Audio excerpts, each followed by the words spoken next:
Merci au Seigneur. Ah, voilà. Avant de pouvoir vous lire un verset dans la parole de Dieu, hier matin, je me suis levé avec tous ceux qu'on écoute, beaucoup de choses qui sont fausses, beaucoup de... Je ne sais pas, j'avais ces certitudes dans mon cœur avec tout ce qu'on est en train d'écouter. On a des faux pasteurs, beaucoup de choses fausses. Et on est entouré aujourd'hui avec des choses, des nouvelles doctrines, des nouvelles choses. Je ne voudrais pas rentrer dans ce sujet-là, ce n'est pas du tout le message que Dieu met dans mon cœur. Mais Dieu m'a parlé hier matin. J'étais troublé dans mon cœur, troublé. Je le dis parce que c'est pas parce que je suis malade, de ma maladie, j'en parle pas. Parce que Dieu me donne au-dessus de ce que j'ai en train de vivre aujourd'hui avec lui. Vous allez dire, oui, il fait semblant ou il fait exprès. Non, c'est la vérité. Je sais que Dieu est avec moi. Et je veux prêcher, vivre ce que je dis aujourd'hui. Et si Dieu veut que je sois comme ça, c'est parce qu'il y a une raison. Il n'y a rien sans rien. Et j'avais cette certitude de plus comprendre du Seigneur, comment ça se fait. Combien de gens aujourd'hui qui sont troublés. Combien de gens aujourd'hui qui ne savent plus où aller. Combien de gens qui s'attachent à des choses que ce n'est pas vrai. Et j'ai dit, Seigneur, toi, comment tu vas faire pour tout faire ce tri? Parce qu'aujourd'hui, on voudrait vivre une évangile à notre manière. On voudrait prêcher comme on veut prêcher. Je ne sais pas pourquoi je dis ça. Mais je sais une chose, c'est que le Seigneur m'a parlé dans mon cœur et il m'a fait montrer une histoire dans la parole de Dieu. Qu'un jour, un homme a combattu contre 450 faux prophètes. 450 hommes devant un seul homme. Et quand il m'a fait commencer à lire cette histoire, il m'a dit, John, il dit, eux, ils étaient faux. Mais il dit, à cause qu'il était vrai, j'ai fait descendre le feu du ciel. Dieu a besoin de personnes vraies. Si on est vrai, Dieu nous bénira. Si on est vrai, le feu du ciel descendra dans nos cœurs. Si on est vrai, il y a plein de choses que Dieu voudra produire dans nos vies. Si on est vrai, ben, il n'y a pas mieux d'être vrai. Je ne sais pas pour vous, mais moi j'aime bien quelqu'un qui est vrai, quelqu'un qui est sincère, quelqu'un qui... faut faire attention parce que parfois il y en a qui ils ont cette parole-là et j'ai peur de ces personnes-là qui disent « Moi je dis la vérité, moi je suis comme ça, je suis franc, d'accord ?» Mais je pense que il faut, je le crois de tout mon cœur, mais ce n'est pas dans cette vérité-là que Jésus parle. Parce que même qu'on est franc, ça ne veut pas dire qu'on est vrai. Il y a beaucoup de gens qui disent des paroles avec des belles phrases, mais ils ne mènent pas une véritable vie de vérité. Alors je voudrais t'amener à ce verset-là, ce soir, et je voudrais que tu écoutes attentivement ce que Dieu a mis dans mon cœur, pour chacun de nous. Je crois de tout mon cœur que Dieu a préparé ces moments et que Dieu veut encore ce soir te prouver à travers la parole, te prouver à travers tout ce qui a été fait, tout ce qui a été dit, que Jésus n'a pas changé. Nous, on est capable de changer, nous, on est capable de faire beaucoup de choses, de réfléchir, de penser, il y a plein de choses qu'on est capable de faire. Mais lui, il ne change pas. Et je voudrais vous dire qu'il est le même aujourd'hui, hier et éternellement. Il ne change pas. Et le Seigneur ne nous demandera jamais quelque chose que lui n'a pas fait. Toute chose que le Seigneur nous demandera, c'est parce que lui, un jour, il a fait sur cette terre. Ça veut dire que la vie compliquée dans l'Évangile, la vie compliquée dans la vie chrétienne, eh bien, je voudrais vous dire que si le Seigneur nous aurait mis des grands obstacles, eh bien, nous-mêmes, on n'arrivera pas. Mais si lui, il était capable de les faire, ces obstacles-là, c'est parce que nous aussi, on est capable de les faire. Amen. Alors, je voudrais vous lire ce verset qui se trouve dans Proverbes, au verset 28 et au verset 13. La Bible nous dit que celui qui cache ses transgressions ne prospère point, mais celui qui les avoue et les délaisse obtient la miséricorde. Je le relis pour qu'on puisse bien comprendre. Celui qui cache ses transgressions. Celui qui cache ses transgressions, c'est celui qui cache son péché, celui qui cache des choses qui n'est pas à la gloire de Dieu. Celui qui vit une vie cachée ne peut pas prospérer. Mais la Bible nous dit bien que celui qui l'avoue et qui délaisse, il obtient la miséricorde de Dieu. Nos pasteurs disent toujours cette parole-là. La miséricorde de Dieu, c'est une corde jetée par Jésus pour que Jésus t'en sorte de cette misère. Et c'est ce que Dieu veut te faire ce soir. Amen. Alors je lisais ce verset et j'étais en train de pouvoir réfléchir comme chacun de nous. Vous savez, quand il y a des choses qui sont cachées dans notre vie, c'est facile de pouvoir faire montrer une apparence.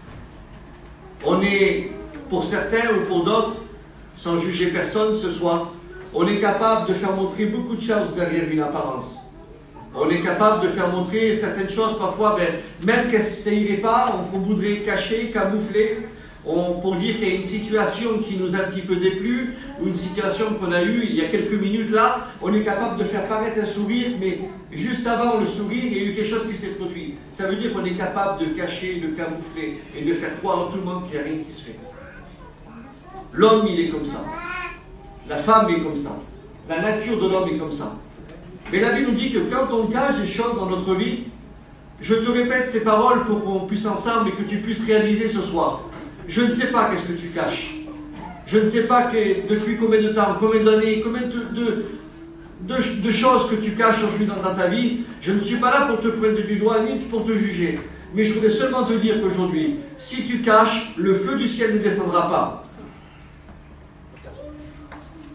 Je le redis. Si tu caches, le feu du ciel ne descendra pas chez toi. Je voudrais vous amener à une histoire. Je voudrais vous parler de Moïse. La Bible nous dit que Moïse, je voudrais vous faire la lecture, avant qu'il devienne le grand Moïse, avant qu'il devienne un libérateur, parce que vous savez, je voudrais vous dire, il y a toujours un commencement et un départ. Et quand on commence mal les choses, parfois on peut les rattraper et on peut bien les finir les choses. Mais pour un commencement et un départ dans une vie chrétienne, souvent de fois, il faut qu'il y ait le déclic de Dieu, il faut la volonté de Dieu, et il faut que Dieu parle dans notre cœur pour pouvoir faire la volonté de Dieu. Et pour Moïse, avant qu'il devienne un libérateur, il fallait que Dieu se fasse montrer à lui. Il fallait que Dieu lui parle. Il fallait un face-à-face avec Dieu. Il fallait un contact qui était visuel, mais il fallait aussi un brisement dans l'intérieur de son cœur. Parce que Dieu parle comme ça et Dieu agit comme ça dans notre vie. Alors avant d'être un libérateur pour chez toi, il faut déjà que tu sois libéré. Parce que ça fonctionnait comme ça pour Moïse. On ne peut pas faire les choses dans le désordre. Écoutez, on est capable de dire des belles paroles, mais si moi les belles paroles, je ne les vis pas chez moi dans mon foyer, ça servira à quoi ces paroles? Ah, pas grand-chose. Vous savez, il y a des personnes qui sont capables d'encourager les autres, mais chez eux, ils n'arrivent pas à s'encourager. Ça ne fonctionne pas comme ça. La parole de Dieu est pour chacun de nous. Et ne prends jamais une décision quand tu es découragé. Ne prends jamais des choix quand tu es découragé. Parce que tes choix ne seront pas bons. Alors je voudrais t'amener à cette histoire-là et te faire la lecture. Ça se trouve dans Exode, verset 2 au verset 11. Écoutez. En ce temps-là, Moïse, devenu grand, se rendit vers ses frères et fut témoin de leurs pénibles travaux. Il vit un Égyptien qui frappait un Hébreu d'entre ses frères. Il regarda de côté et d'autre, et voyant qu'il n'y avait personne, il tua l'Égyptien et le cacha dans le désert, dans le sable. Il sortit le jour suivant, et voici deux Hébreux se querellaient. Il dit, celui qui avait tort, pourquoi frappes-tu ton prochain? Et cet homme répondit, qui t'a établi chef et juge sur nous? Penses-tu me tuer comme tu as tué l'Égyptien? Moïse a eu peur et dit, certainement là, la chose est connue. Pharaon a appris ce qui s'était passé et il cherchait à faire mourir Moïse. Mais Moïse s'enfuit devant Pharaon et il se retira dans le pays de Madian où il s'habita près d'un puits. Amen. Amen. Tout le monde connaît l'histoire, le récit de la parole de Dieu. On voit un homme, le début, on ne voit pas Dieu qui lui parle.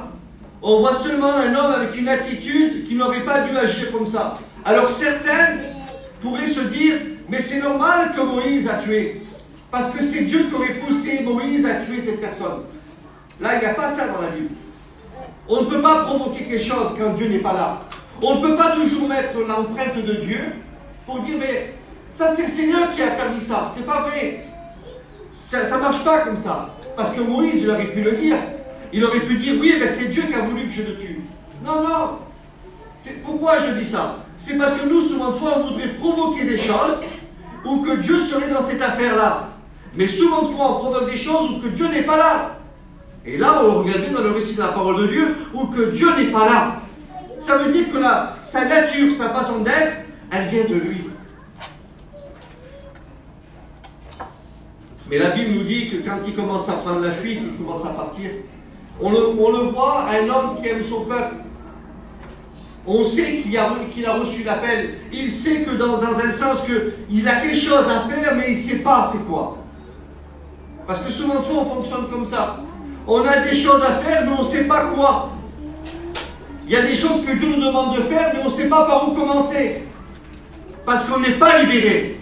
Parce qu'on cache. Et la Bible nous dit qu'à ce moment-là, ce qui se passe, c'est qu'il commence à fuir. Et quand il commence à fuir, il arrive dans un endroit à Madian. Et quand il arrive dans cet endroit-là, et c'est là qu'il m'a interpellé la parole de Dieu, c'est qu'il s'est arrêté à un puits. Je voudrais te dire cette parole qui est forte dans mon cœur. Dieu mettra toujours un puits pour un nouveau départ.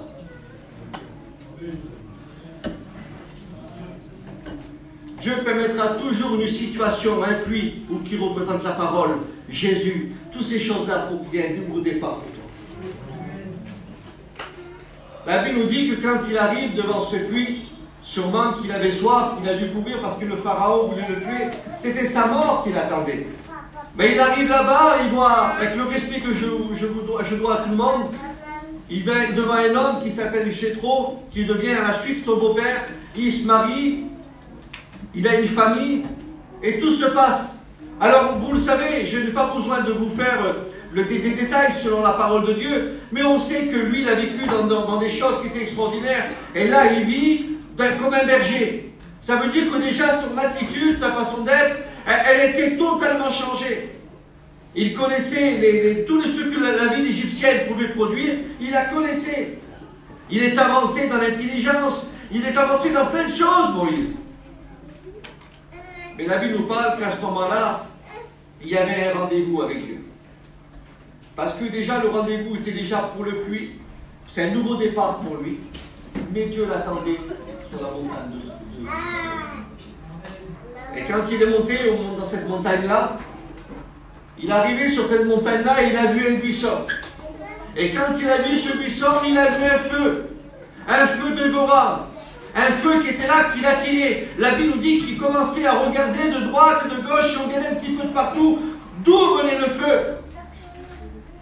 Vous savez, Moïse, il était un petit moment, je ne sais pas combien de minutes, il a dû tourner autour de ce feu, mais il était devenu un petit peu un spectateur. On aime bien tourner autour d'un feu, nous. On aime bien se réchauffer. On aime bien quand ça nous arrange.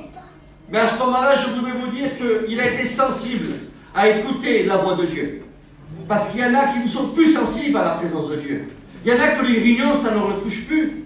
Il y en a qu'il faut faire moins 90 cantiques, ou que le pasteur a une voix assez impressionnante pour pouvoir les réveiller. Ils sont capables de tourner autour d'un feu, de savoir plus ce qui s'y passe. Mais ils n'arrivent plus à écouter la voix de Dieu.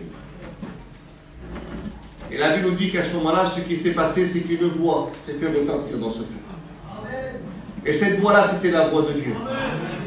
Je voudrais te dire aujourd'hui que le feu, il est là. Et c'est le feu de Dieu qui va te parler. Et la Bible nous dit qu'à ce moment-là, il y a un fait qui se fait, c'est que là où il y a Dieu, le lieu devient saint. Là où on parle de lui, parce que pourquoi? Parce que la Bible nous dit bien que 2 ou 3 réunis en son nom, Jésus est au milieu de nous. Ça veut dire qu'à chaque fois que vous écouterez parler du nom de Jésus, le lieu où on est devient saint. Mais nous, on se permet de faire des choses, dire des choses. On ne peut pas s'amuser. On ne peut pas amener Jésus n'importe où. Un jour, un ancien a dit cette parole-là. Il a dit la croix, on ne peut pas la porter de partout, on ne peut pas l'amener de partout. Il y a des endroits où on ne peut pas l'amener. Pourquoi? Parce qu'il y a des endroits où ce n'est pas saint. Mais là où on parle de Dieu, l'endroit devient saint. L'atmosphère change, tout change.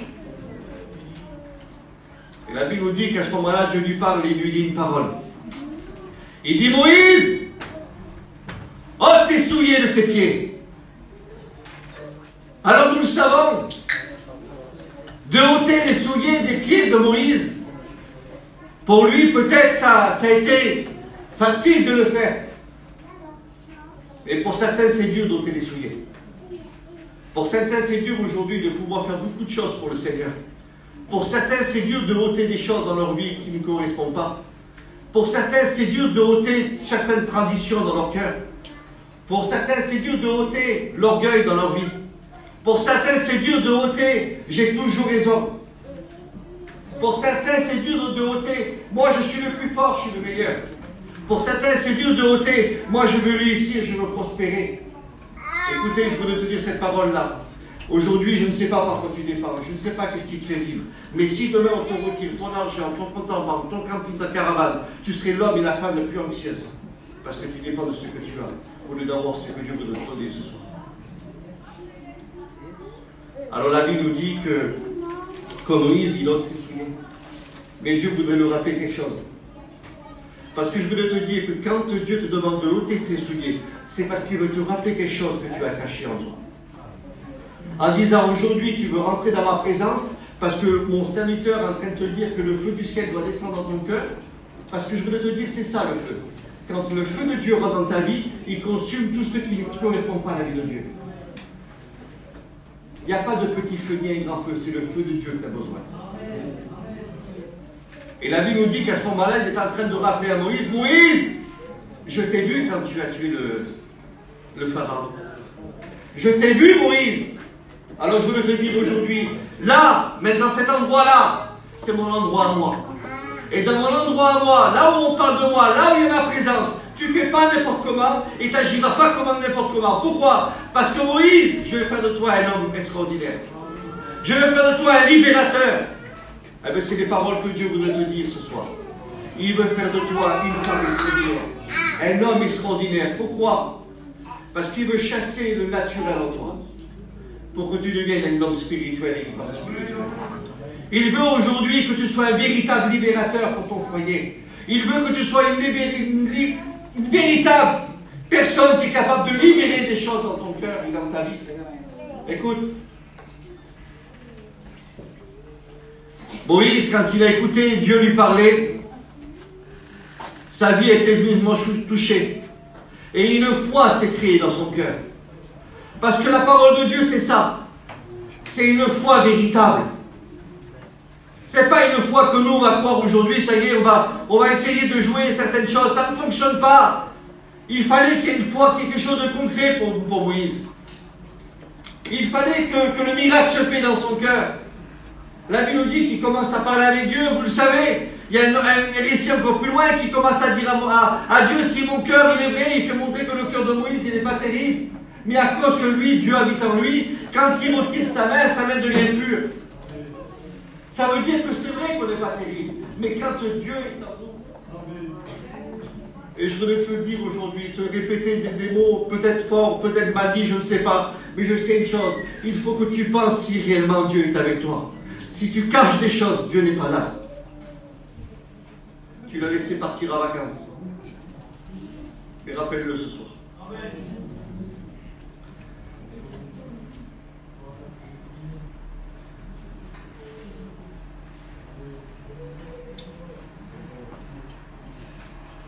Quitte tes souliers, Moïse.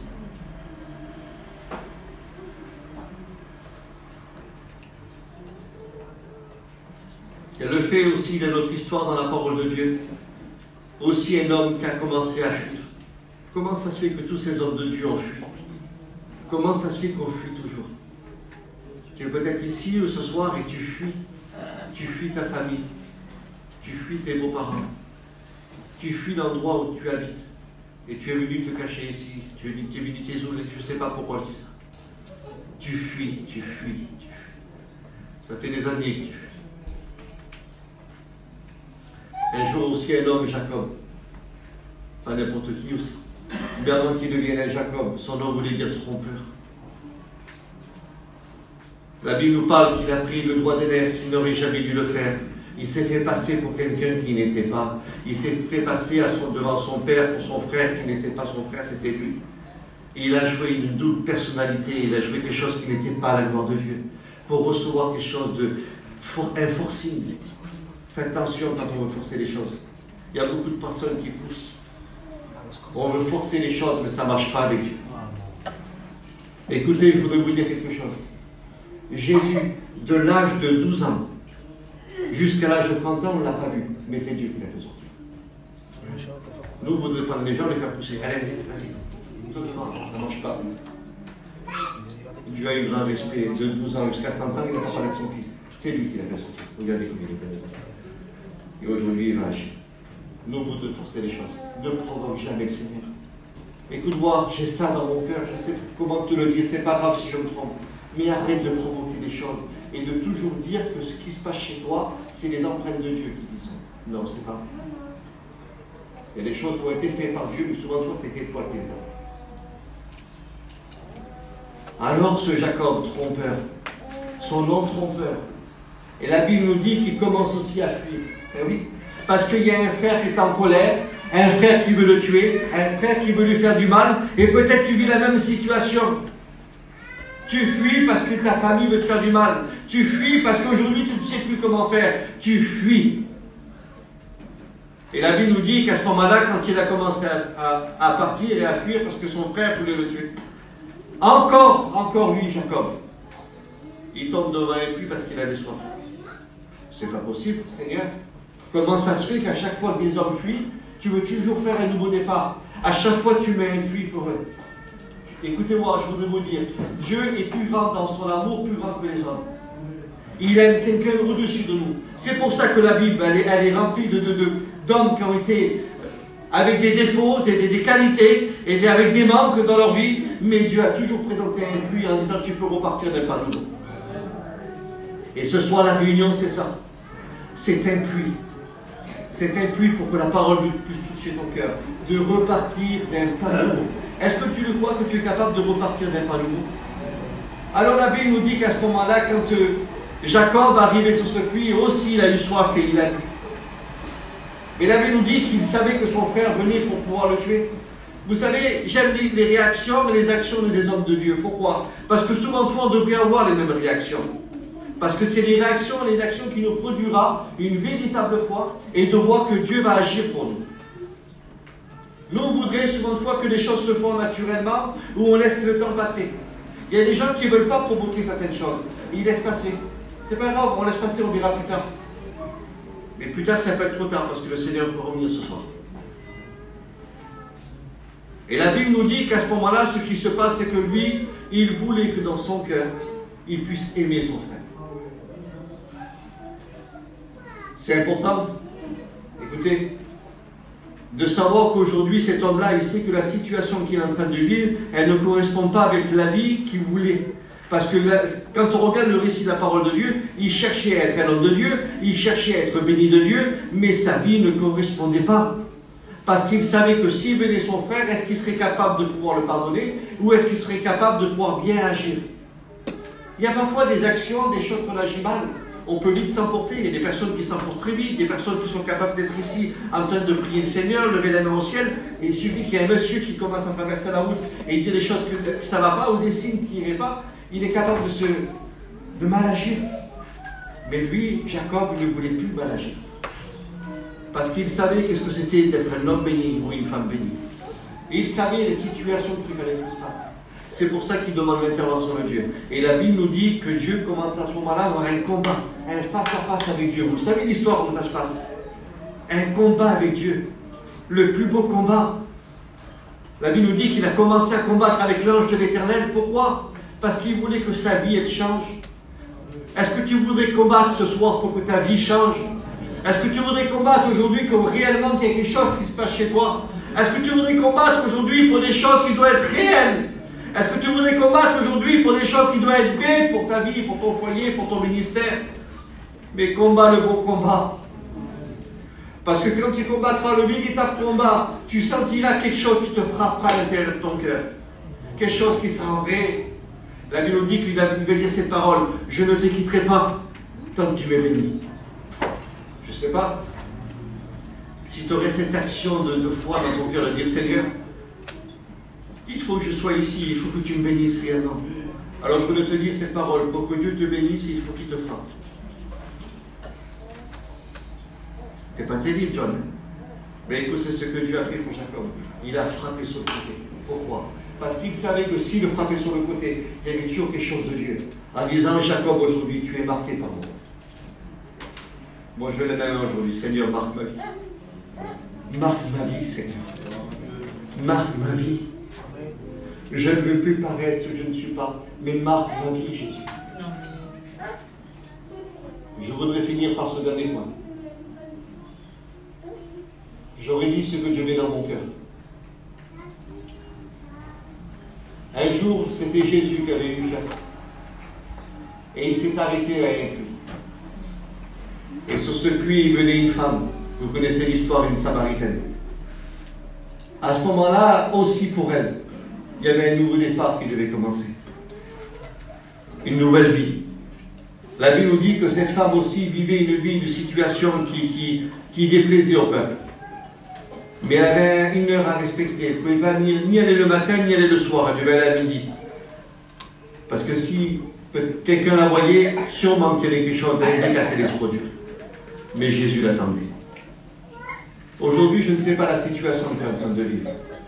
Je ne sais pas aujourd'hui qu'est-ce qui t'a mis, il t'a isolé, de venir toujours à la même heure, de ne pas louper ta petite réunion. Mais quand tu viens, tu ne parles jamais avec lui. Si Jésus ne prenait pas la conversation avec elle, elle n'aurait jamais parlé avec Jésus. Les réunions aujourd'hui qui sont annoncées, les messages qui sont prêchés, à chaque fois c'est Jésus qui te parle. Et le Seigneur voudrait te dire ce soir, arrête de cacher. Arrête de jouer l'apparence. Arrête de paraître ce que tu n'es pas. Il faut que le feu de Dieu descende dans ton cœur. Il faut que le Seigneur te délivre de certaines choses qu'elle a ta vie. La Bible nous dit que cette femme, Jésus lui demande de l'eau. C'est un peu étonnant que Jésus demande de l'eau. Parce que vous savez comment ça se passe? J'ai cette petite pensée-là dans mon cœur. C'est que nous, on veut toujours prouver qu'on est capable et de donner toujours de l'eau aux autres. Qu'on est capable de faire des choses, qu'on est capable de faire ceci, on est capable de faire cela. On peut vivre une vie chrétienne pendant 20 ans, 30 ans et connaître l'évangile. Je connais une vie lumière par cœur. On est capable d'offrir toujours de l'eau à Jésus. Et elle reprend le Seigneur. Et le Seigneur, il lui dit, si toi tu m'aurais demandé de l'eau, cette eau que je te donnerai, c'est de l'eau qui te jaillira jusqu'à la vie éternelle. Vous savez qu'on est capable, nous, de pouvoir toujours donner de l'eau. Mais le Seigneur, ce soir, il voudrait te donner de l'eau à toi. Cette eau va t'amener jusqu'à la vie éternelle. Cette eau va te donner une véritable vie, une véritable évangile. Quelque chose de vrai. Vous voulez qu'on prie le Seigneur ensemble?